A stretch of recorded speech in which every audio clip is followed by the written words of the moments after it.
Je m'appelle Siti Dedremont, je suis neurologue indépendant, basé dans la capitale du Valais.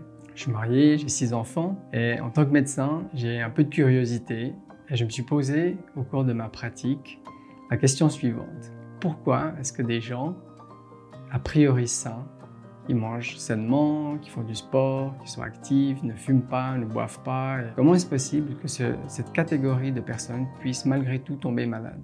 Beaucoup de ces personnes m'ont rapporté vivre à côté d'un verger ou d'un vignoble pulvérisé aux pesticides. Ça m'a mis la puce à l'oreille et effectivement, dans les pays voisins comme la France, il y a des quantités de statistiques à ce sujet. Et effectivement, le lien entre maladies neurologiques et pesticides est établi depuis même 2012. Quand j'ai posé la question à mes collègues ou quand je me suis enquis auprès d'universités, de centres de toxicologie ou d'autres centres spécialisés, personne en Suisse ne dispose de ces données.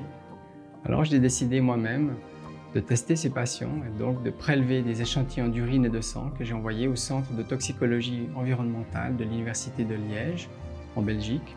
Et là, le résultat est sans appel. Tous ont des traces de pesticides dans leur sang et dans leurs urines, parfois à des taux même préoccupants.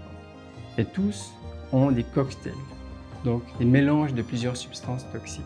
Ce que je sais, c'est que ces pesticides, pour beaucoup d'entre eux, ont été créés de telle sorte à faire dysfonctionner les neurones des insectes ravageurs.